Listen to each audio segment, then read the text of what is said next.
Hello, this is another episode of my FND series, and I wanted to do this to show you some ways that I use technology to help me.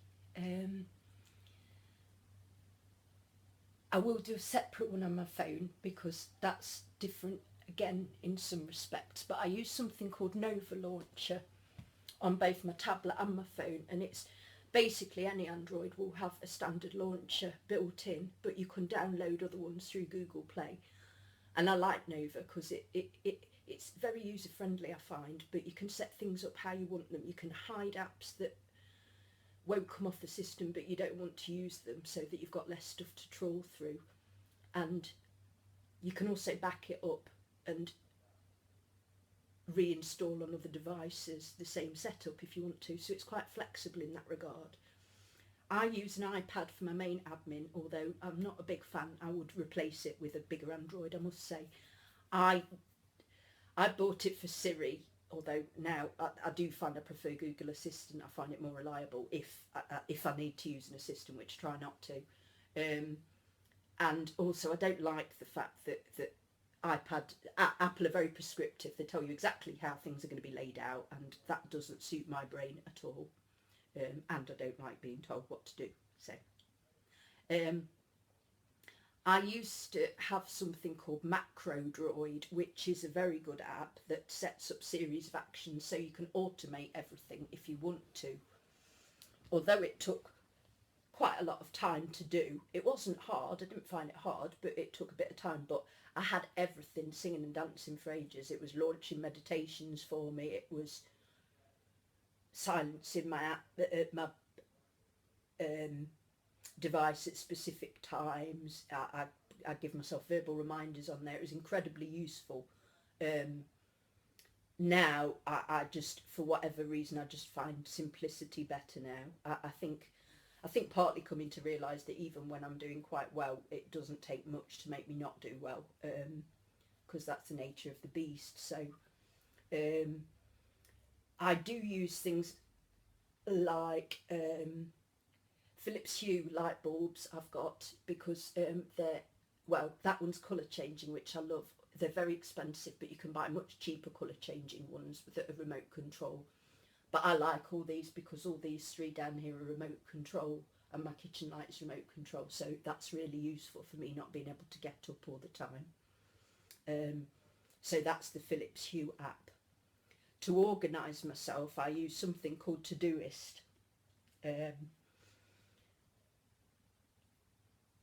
That's useful for, you can set up different kinds of lists and things, but it is a bit complicated. So not overly, but if your brain's struggling to take in much information, I find it too much.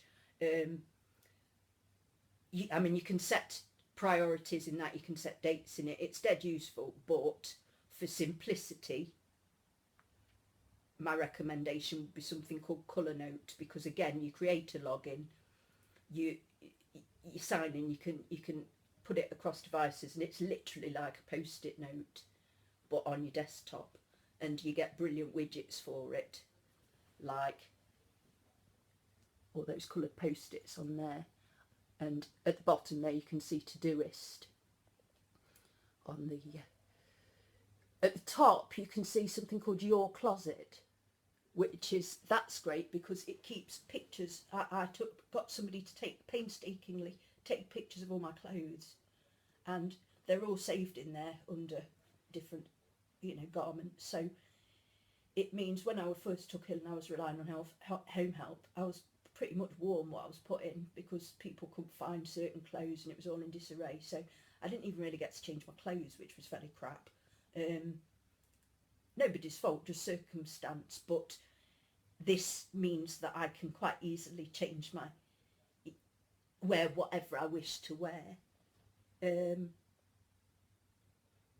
I also, for my shopping, because home help shop for me as well, I can go to a supermarket, but it's a bit pointless and tiring, to be honest, because there's so much between the lights and the people and the noise and all the stuff everywhere. My head is just going like that. I can't cope with the stimulus, and I certainly couldn't make a decision in that environment. So I keep supermarket apps on my tablet, and then I'll put in my shopping basket what I want and then send pictures to my carers and they'll shop for me.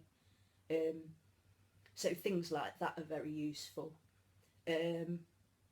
Lots of timers are useful. There's one called Alarm Clock Extreme, which I use more often on my phone, but that's just a really quick alarms, timers, that's it. Stopwatch. I use something called multi-timer, which multi-timer is good because you can set different widgets, like those beautiful ones, different timers. So you just choose your activity and press on the timer, and obviously you set those up yourself. So I find that very useful as well. Something called Princess Alarm Clock is incredibly good because that's a speaking alarm clock. So you put in verbal reminders. You can do that through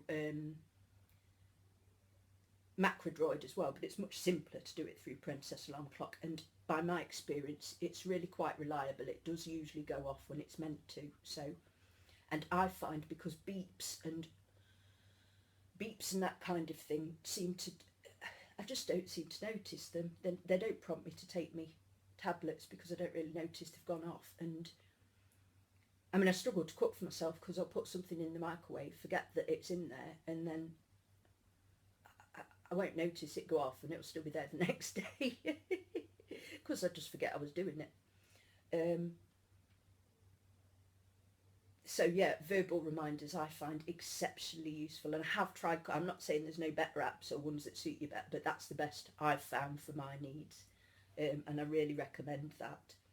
I use Google to save all my stuff, Google Drive, because much as there's privacy issues, I can't be tearing around my house trying to find admin, and that would just be too hard. So it serves a purpose for me. I use a swipe keyboard when I'm doing, I use something called Swift Key when I'm needing a keyboard on a tablet, because I find that I will double tap because of my hands and you know, my weird involuntary movements. I find I double tap. So Swift Key I use, and I find that a very good swipe keyboard.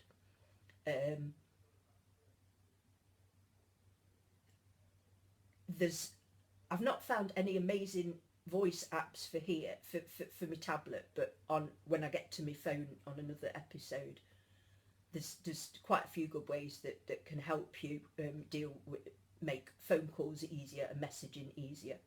So I'll be going through all that a different time. There's something called Adobe Fill and Sign, which is it works differently in iPad and Android. But it is a very useful tool because basically it means you can fill in forms as PDFs, and if you can't write or can't write for long periods like myself, it's incredibly helpful.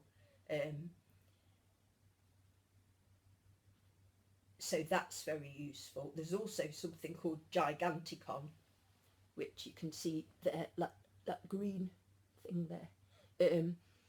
That is good for, it produces giant apps of giant icons of the apps that you like the most, so that can be a real good visual draw. Periodically, depending on what my brain's doing, I change between these things, but that I found that useful at times.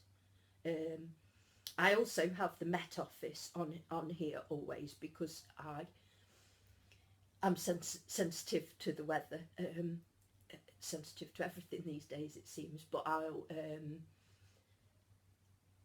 might be prone to migraines if the light's changeable a lot. It can lead to migraines with me, and if the atmosphere is heavy or there's a storm due, it might increase my migraine. Same as if it's too bright and I've forgotten to wear dark glasses. So being aware of what the weather's doing is really helpful. And I also have something called My Lunar Phase there, which has got your full moons and your new moons and your sunsets and your sunrises and stuff. I like that. But I'm personally, not everybody is, but I believe that we are affected by moons. I do think it affects people's psyche. That's just my belief. But it's also just useful because if you are at home more, I mean, I desperately miss being out. I never used to be at home, but I pay a lot more attention to, I can tell to a degree what time of day it is by the light now. And well, I've come to really appreciate, even though I've not got much of a view from my garden, I've come to really appreciate things like the golden hour in photography. Certain types of light really boost me. Another thing it's worth saying, one thing I've found, I've got a light therapy box for seasonal affective disorder, which I used to use when I was a shift worker primarily. But if it's dark a lot or I'm not getting outside a lot, I'll use that just to, it can't hurt, and it's boosting you know, it should help boost your mood. Also, I've mentioned colour therapy glasses, they can do the same. I also have this little contraption, which is, it's a remote control to help me find things. So it's, I can't press the one for my phone anymore because the tag fell off and I can't work out how to reattach it. If I wanted my glasses, right just there, that was easy. It's not terribly loud, but it's loud enough unless you're hard of hearing. And I preferred it to the idea of Bluetooth because I don't find Bluetooth all that effective myself. But yeah, that can be very useful as well. Last but not least, there's a new app come out just in the last 2 or 3 weeks called My FND. I will put the names of all the developers in the comments just in case there's, you know, more than one app with the same name, because an awful lot of them are very similar. But that's My FND, and it's a very basic app to log your symptoms. And I don't, on the iPad it's got a big glitch so far that you can only put that you're in a good mood, which is unfortunate on a day when you're not. But I have emailed the developers about that, so I'll keep you posted. But I will be doing a review soon of the My FND app in Android, because to be honest, it isn't logging a whole massive amount of information, but it is logging enough information. It's a very quick check-in, so it's not daunting, but it's a way of, if you're patient, building up a pattern for your doctor of the different symptoms that you've been experiencing, and also changes in your mood, because people with chronic fatigue and these issues are very prone to mood disorders, because you know, many of us have lost a lot. You know, we've lost our independence in many ways, and being out, and we're not, you know, we're not working, our lives have changed immeasurably. So I'm liking it so far, but I'll review that in a future episode. I hope this has been useful. I know it's a lot of information in one go. Oh, before I forget, one more that I forgot. There's something called four-note, for the letter and four-note, and that means that you can, I've got something up there that says love yourself through this. That's been up there, that's taken from a meditation that really helped me when my anxiety was terrible, and I've left it there because that meditation gives me comfort even now, just the thought of it in my head. But four-note is really good for just putting something on your desktop, just a reminder, or something that inspires you, or it's just another way of trying to lift your mood whilst functioning. Anyway, that's enough of me talking for now, and I'll see you in another episode. I hope you found some of this useful information.